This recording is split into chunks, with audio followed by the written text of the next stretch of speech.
The rain hit the diner windows in soft, rhythmic taps, the neon sign outside flickering faintly in the darkness.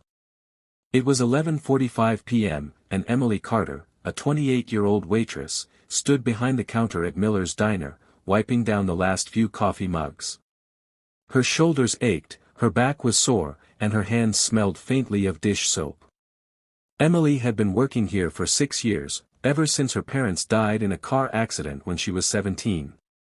She never went to college. Never traveled. Never lived the life she once dreamed of. Instead, she rented a small, one-bedroom apartment on the edge of town and spent her nights serving pancakes and hot coffee to tired truckers and lonely travelers. But if there was one thing that made Emily different from the rest of the world, it was her heart. She didn't have much, but whatever little she had, she shared. That night, just as she was about to close up, the bell above the door jingled softly. Emily looked up and froze. Standing there, dripping wet from the rain, were 4 little girls. The oldest looked around 10, her long brown hair tangled, holding the hands of 2 younger sisters.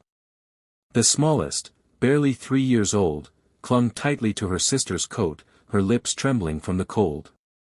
Emily hurried over. "Sweetheart, are you okay? Where are your parents?" The oldest swallowed hard, hesitating before whispering. They're gone. We don't have anywhere to go. We haven't eaten in 2 days. Please, ma'am, do you have anything left over?" Emily's heart shattered in that moment. She knelt down, wiping a raindrop from the smallest girl's cheek. "Oh, honey, you don't ever have to ask me for leftovers. You sit right here." Emily rushed to the kitchen and whipped up 4 warm plates, pancakes, scrambled eggs, and hot chocolate. She brought them to the table and sat with the girls as they ate like they hadn't seen food in weeks. Through small, shaky voices, the girls told her everything. Their parents had died in a car accident 3 months ago. Since then, they'd been shuffled between distant relatives and shelters, but eventually, they'd ended up alone, surviving on scraps and sleeping wherever they could. Emily looked at their tiny, tired faces and knew one thing for sure. She couldn't let them go back out into the cold. That night, after the diner closed, Emily walked the girls back to her small apartment. She tucked them into her bed while she slept on the couch. The next morning, Emily called the local foster agency, but the response was bleak. "The system is full, Miss Carter. If you can keep them temporarily, we'll try to place them soon." Temporarily.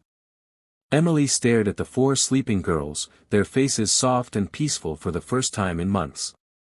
In that moment, she made a silent promise. She would take care of them. However long it took. Life changed overnight. Emily became more than just a waitress, she became a mother. Every morning, she woke up early to braid the girls' hair, pack their lunches, and walk them to school before her 12-hour shifts at the diner.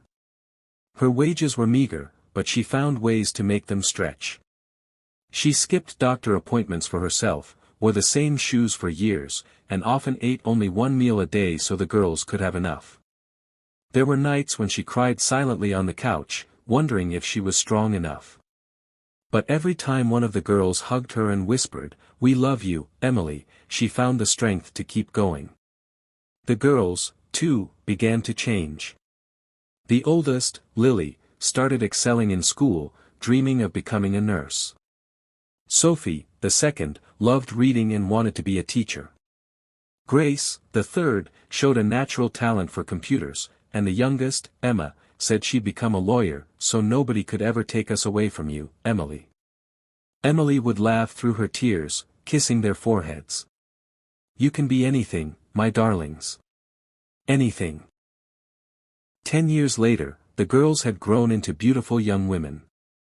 One by one, they graduated, left for college, and built careers for themselves.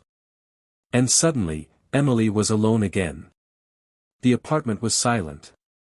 No laughter. No chaos. No little feet running across the floor. She returned to the diner, working double shifts just to keep her mind busy. Sometimes, she'd stare at old photographs of the girls and wonder if they ever thought about her. She didn't tell them about the bills piling up. She didn't tell them she sometimes went without heat in the winter. She didn't want to burden them. All she wanted was for them to live the life she never had. 12 years passed.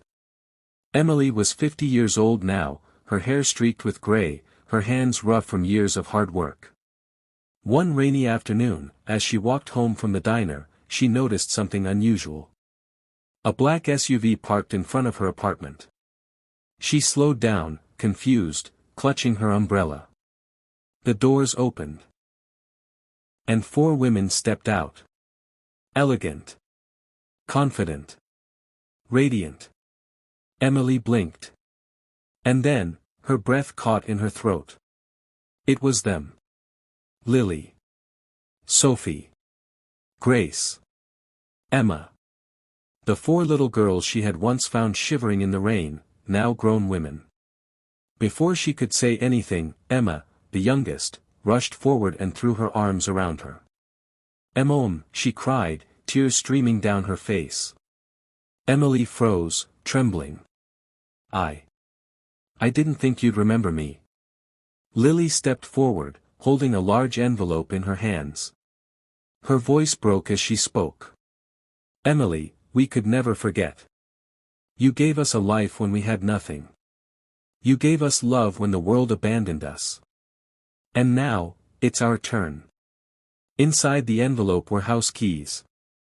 To a beautiful home, fully paid for. And next to the keys, a check for $250,000. Emily gasped, her knees giving way. "No. I can't accept this. I never did it for money." Sophie knelt down, taking her hands. "We know, Mom. That's exactly why you deserve it." Emily moved into her new home a week later.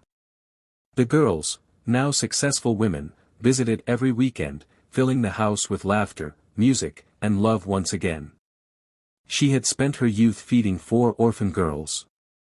And in the end, they came back to feed her soul. Sometimes, miracles don't come when you pray for them. Sometimes, they arrive quietly. In the form of a black SUV outside your door. One act of kindness can echo for a lifetime. What you give to the world, always finds its way back to you.